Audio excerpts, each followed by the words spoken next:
Today is Tuesday, January 20th, 2026. This is Quick Start from CBN News. I'm Dan Andros. Federal officials look to charge protesters who stormed church. Well, that top story and more on today's podcast, where we bring you news from a Christian perspective. Don't forget to subscribe and leave a rating.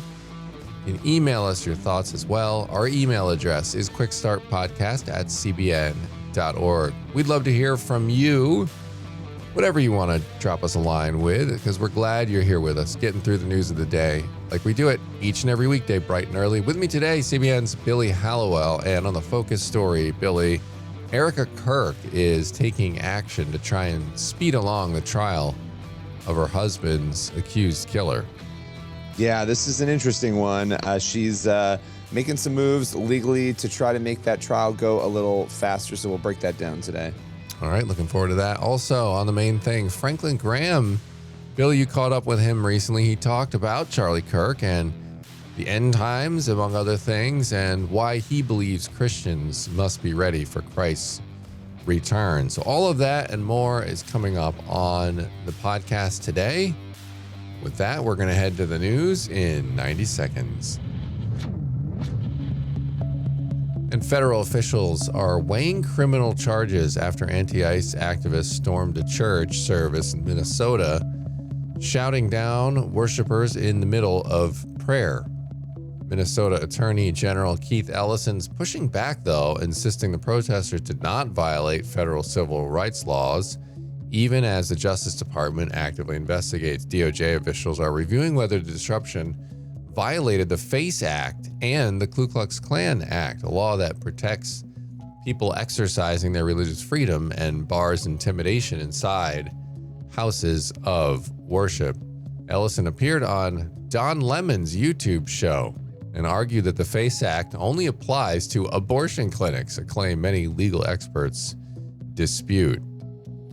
And gunmen stormed 3 churches during worship services over the weekend, abducting more than 160 Christian worshipers in coordinated attacks across northwestern Nigeria. A local lawmaker says 177 people were initially reported missing, with only 11 later returning, leaving at least 168 still unaccounted for. No groups claim responsibility, but these sorts of kidnappings have become increasingly common across Nigeria's north. Those are just some of today's top headlines. You can check out more stories over at cbnnews.com. And Billy, this denial by Attorney General Keith Ellison to, first of all, to go on Don Lemon's show alone kind of speaks volumes. But number two, to claim that the FACE Act only applies to abortion clinics is blatantly incorrect. Yeah, I mean, I don't understand where these people... I don't understand. I don't understand. And I think at the end of the day, the fact that we're even having these conversations is bizarre. I mean, the fact that people are bursting into churches to disrupt them, I never understood, look, it's America. You have the right to protest. But why do people think that by blocking traffic and interrupting church services and making life miserable for other people, that they're somehow going to get those other people to come on their side? I don't understand. Never. Like, it's the strangest strategy ever. It really is. It is. And I watched one of the videos of one of the guys protesting in that church in Minnesota, filmed himself. And he's there. There's little kids there in the church service, and he's swearing and yelling at them. And it's just, regardless of whatever your beliefs are and what things and policies you're protesting, it's such a just low life thing to do. I just can't ever imagine doing anything like that in front of kids, in front of anyone, losing control like that of your faculties. It's so bad. And the crazy thing is they think they're the good guys. They really do think they're the good guys in all of this. And it is truly troubling to watch unfold. And I'm hoping we don't have to report much more on this, because I'm hoping it stops happening, but I don't know. And places, just so we're clear, places of religious worship are mentioned in the language. I have it right in front of me in the FACE Act. So yes. Yep. Just to clarify. 100%. All right, we are going to move on to the focus story now. And Erica Kirk is taking action and trying to speed along the trial of her husband's accused killers. Tell me what's going on here. Yeah, this is an interesting story. She, through her attorneys, has filed this. Really, it's really interesting. Under Utah law, Utah is one of the only states. It's one of several states that has a provision that allows the victims to push for a speedy trial. Normally it's the defendant. We have a right to a fair trial in this country, and so the defendant has that right under the Constitution. But in Utah, the victims also have a right to a speedy trial, and she's invoking that right under Utah law to try to speed this along, which is really interesting, right? And to be honest, it's, of course, we all want to, we all want to be innocent until proven guilty if we are the defendant in this country. But you would think there'd be more care given to the victims. It's interesting that Utah, I did not know this, has that provision. Yeah. And what is her attorney saying? So her attorney is Jeffrey Neiman, and he notified the court that she will be invoking that right. He wrote in a court filing a number of things, but he said the Utah Code affords victims of a crime the right to a speedy disposition of the charges, free from unwarranted delay caused by or at the behest of the defendant. So when it feels like the defendant is trying to delay, which in this case there have been claims of that the defendant is trying to delay, they basically have the right then to try and push for it to move a little bit faster. And the attorney also said, look, this defendant has a right to a fair trial, but the court must also do this by balancing Mrs. Kirk's right to a speedy trial. And so they put this notice forward to the court. It's unclear if this applies in this case or not, but I saw, through Fox News and some other places, there were some experts saying, well, like, even if it doesn't apply, it sends a message to the court, right? It sends a message to the court that people are watching this case, and, it's her right to just try to push this along. So it'll be interesting to see what happens as a result of this. So, like, pulling out and looking at this case in a broader view, and whether or not the trial happens a little sooner or a little later, why do you think this move kind of stands out? Why does it matter? Well, it matters because we have been peppered with, and I guess it's more of an avalanche of conspiracy theories and chaos and, claims even that Erica herself, or at least alluding to Erica herself, was involved, or Turning Point was involved in Charlie's death. So you've had all of this chaos with a number of commentators. And I think people need to see the evidence in this case, and it needs to move forward. If I'm Erica Kirk, or I'm a friend or a loved one of Charlie Kirk, I want this over with because this is painful and awful and horrible. And so obviously the longer you wait, the more you're dragging this out, the more the evidence that the prosecutors have gathered is not being presented, and the more you're sort of adding insult to injury. Obviously this would be traumatic if it was just, a private matter. This is a very public, international, national matter that involves a very well-known person. And so I think it matters because, of these other factors. Let's get this over with. Let's move on. And hopefully, and maybe I'm being too optimistic here, some of the people who have made up some of these theories or conjured them up will be fact-checked by the data and the details and the facts once this trial happens. Yeah, I think that's an important detail because I know just by seeing the words that Erica has said in response to some of these hurtful conspiracy theories, even talking to one of the people who pushes a lot of them, Candace Owens, trying to talk directly to her because it's hurting. So the fact that these sorts of theories are allowed to linger and just linger on and grow, some of them, and fester on the internet, I'm sure that's part of the motivation here, that she wants to put those to rest and to once and for all get the facts out there on the record in court for people to see. So hopefully some of that doesn't continue, because that has to be incredibly painful as well, to see all of these ridiculous conspiracy theories pop up. And there's been so many of them, and in that information vacuum, which there is plenty of information. I think some people are just bad actors and don't really want to look at that information. But when there's that vacuum, inevitably someone's going to fill it with nonsense. And so that's probably part of the equation too.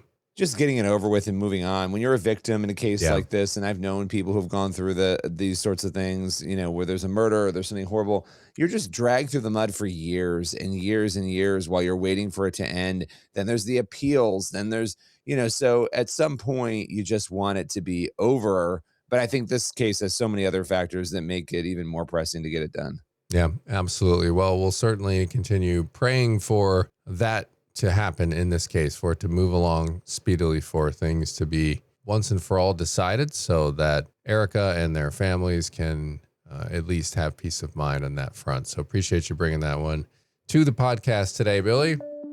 And we're going to go to the main thing now. And Franklin Graham recently joined Billy as well here to talk about a few things, including Charlie Kirk, the end times, also why he believes Christians must be ready for Christ's return. So Billy's conversation with Franklin Graham is today's main thing. Iran's top police official issued an ultimatum on Monday saying the protesters must hand themselves in or face the full force of the law. Tens of thousands of protesters have been swept up in a nationwide manhunt, while regime forces patrolling the streets are threatening to shoot anyone who comes outside. Despite the internet shutdown, some reports say the killing continues. One doctor reportedly described the crackdown as genocide under digital darkness. Even so, one Iranian woman told this radio talk show many remain defiant against the regime. مطمئن باشید ما کارمون رو داریم انجام میدیم. ما تموم نمی‌کنیم. اینا 20,000 از هموطنای دست گل منو کشتن. مگه من میتونم بشینم تو خونم حرف نزنم؟ من دیگه اصلا نمیتونم اینا رو تحمل کنم. ما خودمون این راهو شروع کردیم. ما خودمون داریم پیش میریم و خودمونم باید تمومش کنیم. Iran's president warned on Sunday that any U.S. strike on the country would provoke a harsh response, and that any attack on its supreme leader, Ali Khamenei, would be tantamount to a full-scale war on the Iranian nation. In a speech to the Knesset, Israeli Prime Minister Benjamin Netanyahu had his own warning for Iran. If Iran makes a mistake and attacks us, we will act with a force that Iran has not yet experienced. No one can predict what the future holds for Iran, but one thing is clear. Whatever happens, Iran will not return to what it was. And exiled Crown Prince Reza Pahlavi issued a direct message to Iran's supreme leader. You are an anti-Iranian criminal. You have neither honor nor humanity. Your hands are stained with the blood of tens of thousands of Iranians, the blood of children, the blood of youth, the blood of the innocent. You, your regime, and all your mercenaries will be held accountable for every single drop of blood you have spilled, without exception. A key question now is, will some in the military begin to turn against the regime and side with the protesters? And what action will President Trump take once the USS Abraham Lincoln, along with other Navy ships, get into the region? In the meantime, the Syrian army has advanced against Kurdish forces in northeast Syria. What happened in the recent days is that the government of Syria essentially has sought to reconquer the east of Syria, to take the east of Syria from Syrian democratic forces and to bring about their dissolution. And yesterday, a ceasefire was announced, which basically gives the Syrian government everything that it wants. Jonathan Spire of the Middle East Forum told CBN News, as it did against the minority Alawites and Druze, reports are coming out that jihadists are committing acts of rape, murder, and torture. Because it is a Sunni jihadi force, the fact that these Sunni jihadi commanders have now been sort of officially rebadged as division commanders and battalion commanders in the new Syrian army is all very nice. But in reality, what they remain is the same Sunni jihadi fighters that we've known so well in the course of the Syrian civil war. The Syrians have also released thousands of ISIS prisoners that many believe pose a deadly threat to the region, especially to the creation of a true democracy in Syria. Going to continue our coverage now with Chris from Jerusalem. So, Chris, are the Iranian people determined to push ahead with their protest against the regime rather than just waiting for help from the United States or other countries? And what more can you tell us? Well, from what we can tell, they're continuing in ways, in what ways they are getting without getting arrested or killed. They can do that. Some people are having trouble going out in the streets because these Bajis forces are actually saying, if you come out, we're going to shoot you. And we heard from that woman in our report, they're going to continue, regardless of what the U.S. does. It seems there's been a tipping point there in Iran for many of the protesters and many of the millions of Iranians that they will continue. Pahlavi, for his says that they will prevail. And as I said, that woman, is just representative of many of the Iranians right now. They have been shouting since almost the beginning of this protest, Ephraim, that this is the final battle. And they are looking for help from President Trump. But in the meantime, it looks like the regime is literally trying to run out the clock and doing what they can to just either kill or suppress or intimidate or arrest the protesters, just to try to suppress and smother these protests. In the meantime, the economic crisis for the regime remains. There's food shortages. There's inflation, just a desperate situation right now. And what really struck me, Ephraim, what the doctor said, this is a genocide under digital darkness, and that the internet remains shut down. That's why it's so important to be praying for the people of Iran at this time. Is there a sense in Israel and other countries the Iranian regime's days are numbered?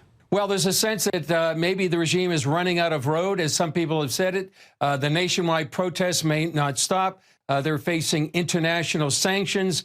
And some people believe the gap between the regime and the people may be unbridgeable. Will the supreme leader compromise? Will he make concessions to protesters? It seems unlikely. Some people say that would be like drinking from a poisoned chalice. And as I said, the water crisis, which I hadn't mentioned, but is so desperate. The economic crisis, it remains to be seen what's next. Pahlavi hopes that he can be that transitional leader. He has a plan for that transition, but we'll see what happens in the next few days, especially when the Abraham Lincoln gets into the region. We know that the U.S. aircraft carrier Abraham Lincoln and other ships are traveling to the Middle East. What can you tell us about that?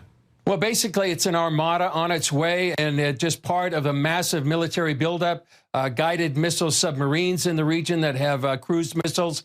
More than a dozen U.S. military transports have come here. Anti-missile batteries in the region. There's coordination between Israel and other regional partners like the UAE. Electronic warfare is going on right now. And also we have that rhetoric, that warning from President Trump that new leadership in Iran is necessary. And the White House is saying all options are on the table. So the military buildup and the rhetoric all points to perhaps a military intervention. We may see if it happens, how big it is, and whether or not it's possible to tip towards the regime and have the regime fall. Shifting gears just a little bit, Israel has torn down the headquarters of the United Nations Relief and Works Agency in Jerusalem. What's the story behind that? Well, Israel is saying that if their buildings weren't being used, and they had actually banned UNRWA here in Jerusalem a number of months ago. And so, but the Jordanians are protesting, the UN is protesting. But for the Israeli people, many people believe that UNRWA has been telling and educating more generations of Palestinians that they will return to Israel, replace Israel. And so this has been a battle that's been going on ever since the Gaza war in particular, because UNRWA and Hamas had really had an incestuous relationship. Many of the people in Hamas were members of UNRWA. So this is just sort of the latest step in the battle between UNRWA and Israel. What's the latest in northeast Syria, and why is this important? It's very important, Ephraim. It's the Syrian army, which is made up of many jihadists. These are former al-Qaeda members, and they're attempting to take over northeast Syria. The Kurds are now fighting. Now, northeast Syria has been, for the past 10 years or so, a really beacon of democracy and religious freedom here in the region. We understand that now the ceasefire may be over. The Kurds are fighting, and thousands of Kurds are coming from Iraq and Turkey to stand with the Kurds in northeast Syria. And as I said, it had been a bastion of democracy. And this also represents an expansion of Turkey and the new Syrian regime that would want to implement Sharia law, seemingly with tacit U.S. approval. Senator Lindsey Graham says because of this, he may want to ask for reimposition of the sanctions. And we'll see. But some people say maybe too late. And then, as we mentioned in the report, many ISIS prisoners have been released. All right, appreciate that conversation there. And that's going to leave us with time on the podcast today for one last thing. So we've got Proverbs 21:15. When justice is done, it is a joy to the righteous, but terror to evildoers. Just a reminder, not just in this Charlie Kirk case, but in life in general, that God is a God of justice. Yeah, amen. A God of order, not a God of chaos and kind of out of control. Nope. God of order, God of justice. So amen to that. Good spot to leave it on this edition of the Quick Start Podcast. As always, get on over to cbnnews.com, faithwire.com for more news from a Christian perspective. God bless. We'll see you back here tomorrow.